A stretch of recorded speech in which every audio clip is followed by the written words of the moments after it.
अध्यात्म में ये तत्व ज्ञान शब्द आया ही क्यों? तत्व ज्ञान, आत्मज्ञान, आत्म अनुभूति, ये शब्द आए ही क्यों? गीता में भगवान ने स्वयं कहा है कि जो मुझे तत्व रूप में जानता है, ज्ञान से जानता है, आत्मा के रूप में जानता है, वो मेरा श्रेष्ठ भक्त है और मुझे अत्यंत प्रिय है। ये गीता में इसका वर्णन है। अगर परमात्मा कोई बाहर की चीज है, मतलब हमसे हट के परमात्मा ऐसे बाहर की कोई शक्ति है, चाहे निराकार रूप में कहो, चाहे साकार रूप में कहो, अगर बाहर का है, चाहे प्रकृति कह लो, आकाश कह लो, स्पेस कह लो, अंधकार कह लो, प्रकाश कह लो, किसी भी साकार रूप में समझ लो, अगर बाहर का ऐसे परमात्मा होता तो ये शब्द ही ना आते। आत्म अनुभूति, आत्मज्ञान, तत्व ज्ञान, ये शब्द होते ही ना फिर। और एक चीज और भी है कि अगर बाहर का कोई परमात्मा होता तो काम बड़ा आसान था, इतने बड़े ग्रंथ, इतना कुछ लिखा ही ना होता। जिन लोगों ने परमात्मा को पाया सीधा सीधा बता देते, भाई मैंने ऐसे तपस्या की, इस तरह से मैं परमात्मा के दर्शन कर पाया। बाकी लोग भी वैसा का वैसा करते, सारे के सारे परमात्मा के दर्शन कर लेते। हजारों सालों से ग्रंथ लिखे हुए हैं, आज भी लोग आपस में बहस करते हैं, नहीं ऐसा होता है परमात्मा, नहीं वैसा होता है। सिचुएशन आज भी क्लियर नहीं है, आज भी क्लियर नहीं है। इतना कुछ होने के बाद अगर हम इस सारी बातों का निचोड़ निकालें, सारी बातों का निचोड़ निकालें तो एक निष्कर्ष निकलता है। वो ये कि परमपिता परमात्मा का अस्तित्व हमसे अलग नहीं है।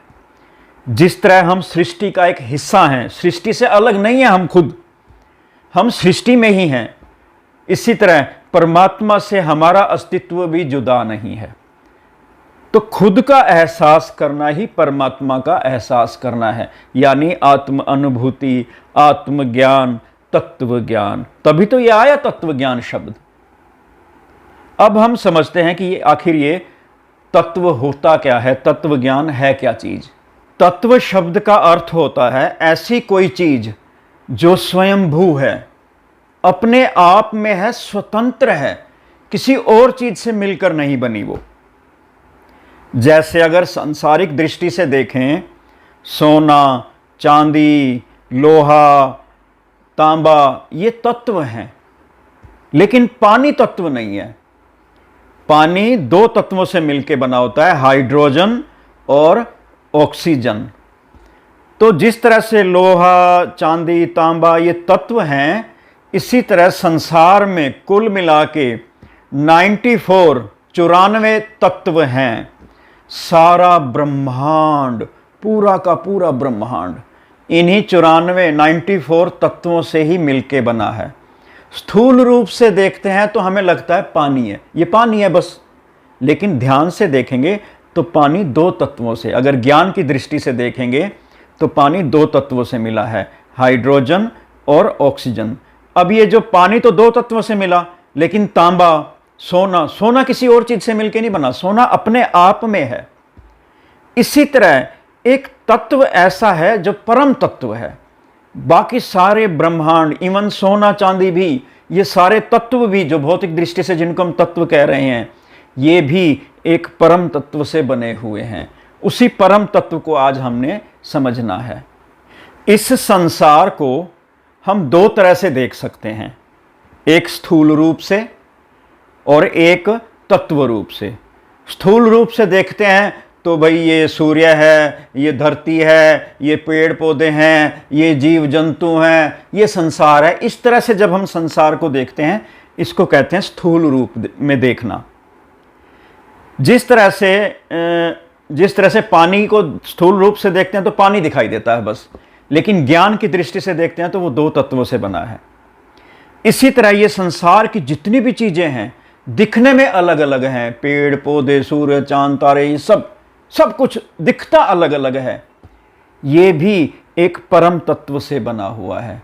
यानी एक ही चेतन सत्ता जो है वो परम तत्व है, एक ही चेतन सत्ता है, सारी चीजें उसी से प्रकट हैं। इसको यूं भी समझ सकते हैं कि कोयला और हीरा यानी कोयला और डायमंड कितने अलग दिखते हैं, बिल्कुल अलग दिखते हैं। लेकिन ज्ञान की दृष्टि से देखें, दोनों एक ही तत्व है, कार्बन तत्व है। कोयला भी और डायमंड भी देखो कितने अलग दिखते हैं, लेकिन जिसको तत्व ज्ञान है वो जानता है कि दोनों ही कार्बन है। इसी तरह ये संसार भी जितना मर्जी अलग दिख जाए, एक ही परम तत्व है, एक ही आत्म तत्व है। उसी आत्म तत्व को आज हमने पहचानना है। आगे की बात पानी से ही शुरू करते हैं। पानी को स्थूल रूप से देखते हैं तो पानी है, ज्ञान की दृष्टि से देखा तो दो तत्व हैं, हाइड्रोजन और ऑक्सीजन। तो क्या अब सोचने वाली बात है, क्या ये हाइड्रोजन ऑक्सीजन क्या ये भी तत्व हैं या क्या इनको भी हम स्थूल रूप में देख रहे हैं? थोड़ा गहराई से देखेंगे तो अभी भी हम तत्व को नहीं देख रहे, स्थूल रूप में ही देख रहे हैं हाइड्रोजन और ऑक्सीजन को। क्यों? क्योंकि ये भी छोटे छोटे कणों से बने हैं।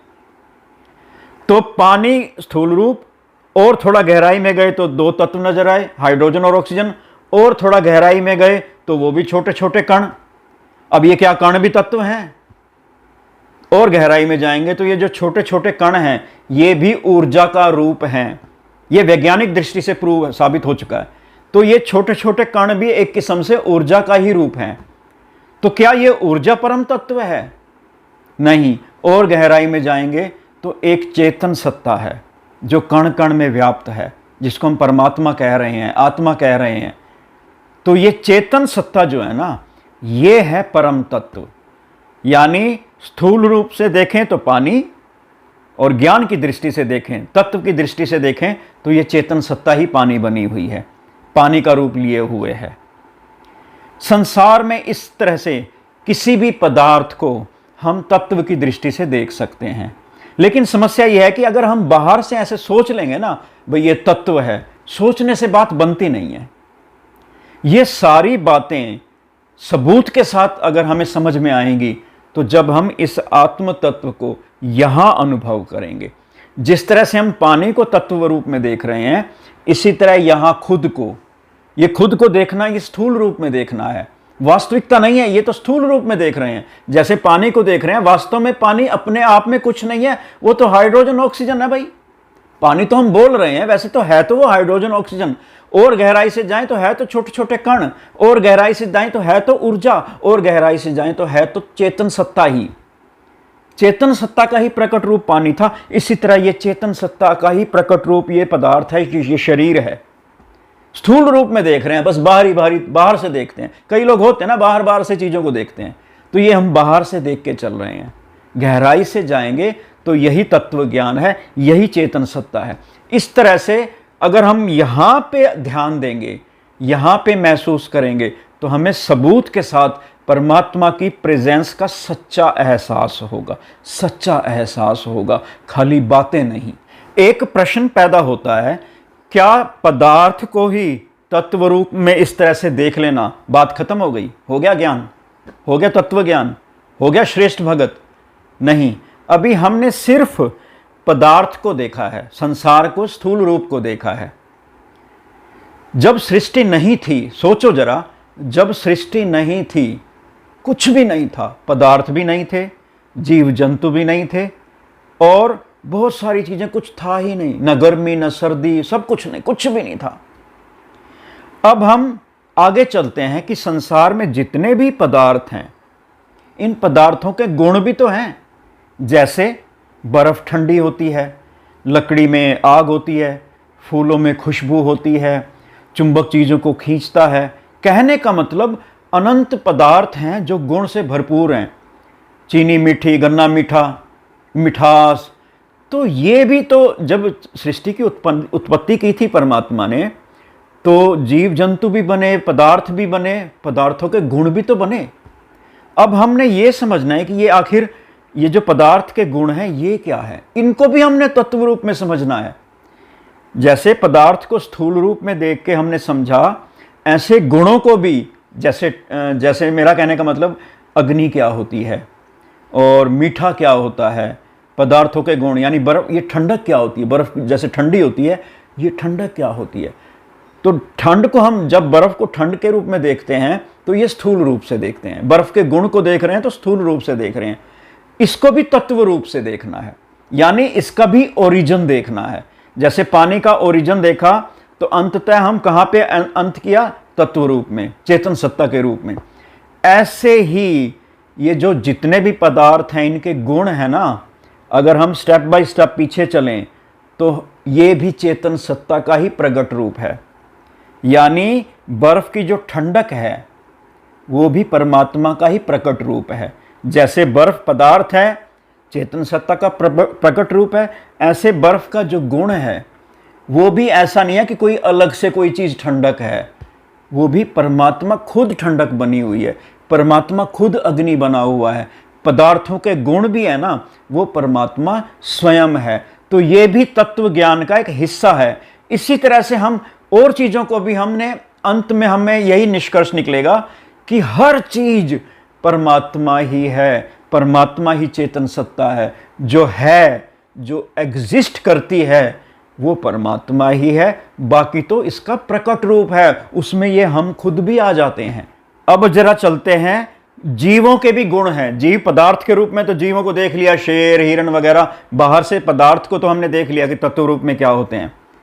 अब जितने भी संसार में जीव हैं, कमाल की बात है इनमें भी गुण हैं। जैसे हिरण बहुत तेज दौड़ता है, चीता बहुत फुर्तीला होता है, बंदर की चंचलता, बंदर टिक्के नहीं बैठता, मेंढक जंप करता है, सांप में जहर होता है, सारे कछुआ बड़ा स्लो चलता है। तो जीवों के गुण हैं। अब ये इनको समझना है कि ये गुण क्या चीज़ होते हैं। अगर आप ऐसे समझते हो जैसे मान लो मैं बहुत तेज़ दौड़ता हूँ, मान लो थोड़ी देर के लिए, या कोई एक खिलाड़ी है जो बहुत तेज़ दौड़ता है। अब ये तेज़ दौड़ने वाला जो गुण है ये कहाँ से आया, इसको भी तत्व रूप में समझना है। जो मन का अहंकार युक्त इंसान होगा ना, वो सोचता है मैं दौड़ता हूँ, यानी वो सोचता है कि मैं कुछ हूँ, तेज दौड़ना मेरा गुण है। जबकि ये जीवों के जो गुण हैं, जैसे कि शेर का बहादुर होना, चीते का चुस्त होना, बंदर का चंचलता, ये सिर्फ इस वजह से नहीं है कि बंदर का परमात्मा ने शरीर बनाया, उसके अंदर आत्मा डाल दी तो बंदर चंचल हो गया। यानी एक ही आत्मा अगर शेर में डाल दी तो बहादुर, अगर चूहे में डाल दी तो वो हो गया। तो आत्मा तो एक ही है ना, सिर्फ शरीर के बदलने से गुणों में परिवर्तन नहीं आता। एक ही आत्मा शेर में है, मान लो बहादुर हो गई, हिंसक हो गई, और वही की वही आत्मा अगले जन्म में परमात्मा ने चूहा बना दिया। शरीर ही तो बदला, शरीर में आत्मा डाल दी, चूहा डाल दी, अब वो डरपोक हो गया। तो ये जो गुण होते हैं ना, ये गुण भी ऐसे नहीं है कि आत्मा के गुण हैं। आत्मा जैसे हम समझते हैं शरीर में डाल दी आत्मा, जैसे मैं हूँ, मैं बहादुर, मैं हिंसक, मैं हूँ, ये जो गुण होते हैं, नेचुरल जो गुण होते हैं, वो भी इस मेरे नहीं होते। मेंढक कछुए का स्लो चलना, कछुआ क्यों नहीं तेज चलता, भी चल दे, नहीं चलता, उसका गुण है।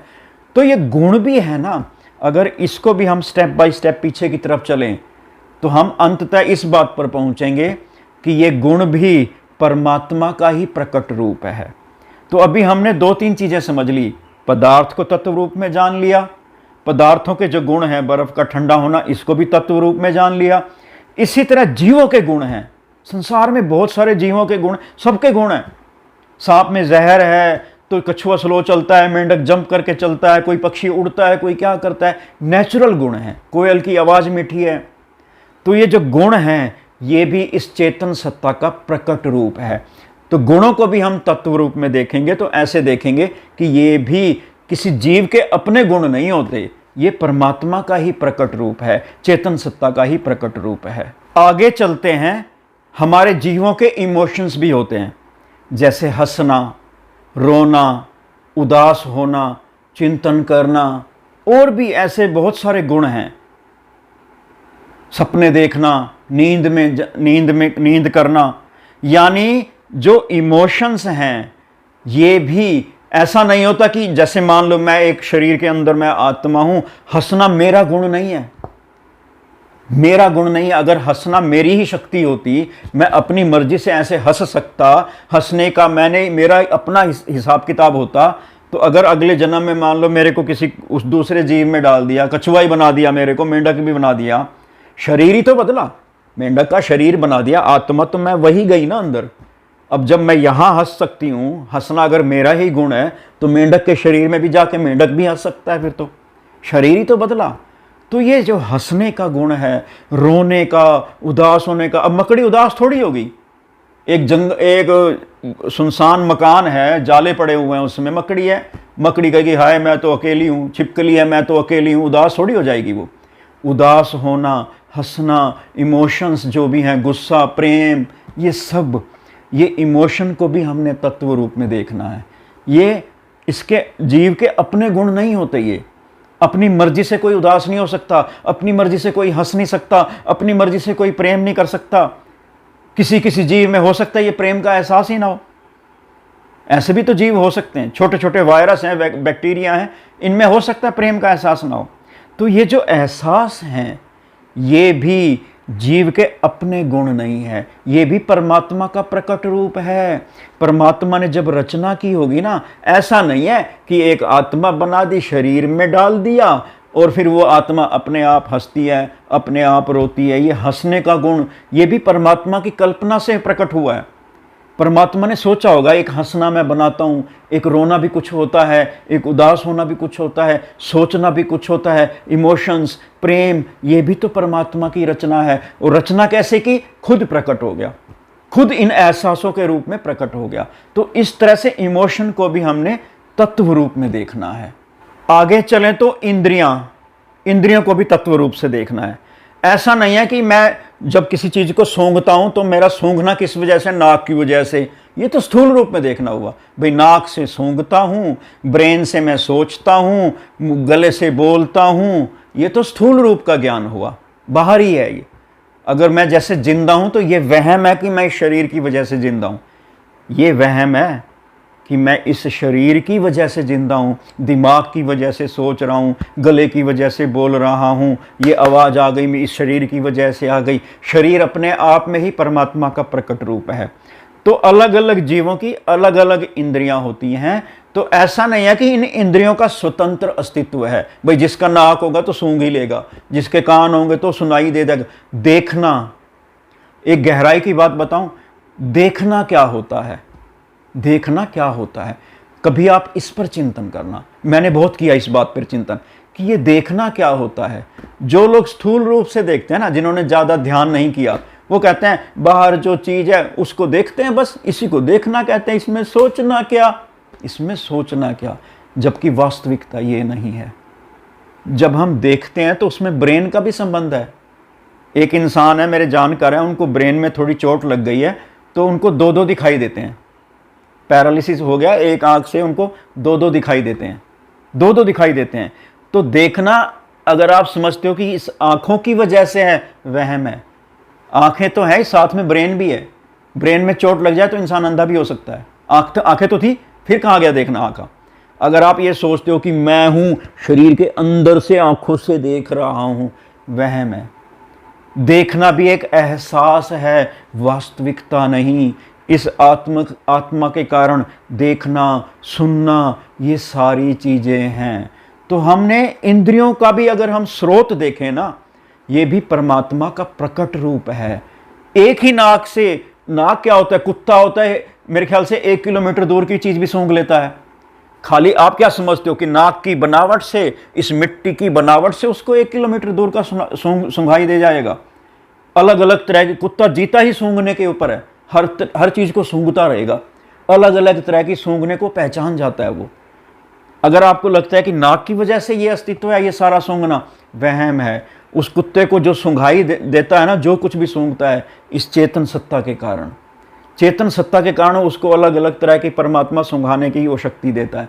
तो ये जो इंद्रियां हैं, ये भी अगर हम तत्व रूप में देखेंगे तो परमात्मा की ही शक्ति है। परमात्मा खुद इंद्रियों के रूप में प्रकट है। जिस तरह से ये इंद्रियां, ये भाव, पदार्थों के गुण इस परमात्मा से ही प्रकट हो रहे हैं, यानी परमात्मा स्वयं प्रकट हो रहा है। इसी तरह से, अब जरा ध्यान देना, इसी तरह से ये मन, ये मैं भाव, मन, मैं भाव, और ये स्थूल शरीर, ये सारा का सारा अस्तित्व परमात्मा का ही प्रकट रूप है। जैसे मैं हूँ, जो कहता हूँ ना मैं हूँ, ये भी इस आत्मा की शक्ति से ही प्रकट रूप है। मैं अपने आप में स्वतंत्र रूप से नहीं हूँ। जैसे मन होता है, ये तो आप मानते हो ना, मन होता है, और मन ऐसा भी नहीं है कि आत्मा एक तरफ चली जाए, तू जा आत्मा, मैं मन कहीं और जा रहा हूँ। मतलब इस आत्मा की शक्ति से ही मन है, और हर पल मन है। मन ऐसा नहीं है कि बन चुका है, अब मन चलो इधर, मन बन चुका है नहीं है। मन हर पल कुछ अलग अलग होता है, कभी खाने की इच्छा होती है, कभी कुछ होता है। तो मन का जिस तरह से स्वतंत्र अस्तित्व नहीं है, बिल्कुल इसी तरह मैं हूं, जो लोग सोचते हैं ना मैं कौन हूं, इसी तरह जो मैं हूं, जो ये बोल रहा हूं, जो एहसास कर रहा हूं, ये मैं भी मन की तरह ही है, स्वतंत्र अस्तित्व नहीं है।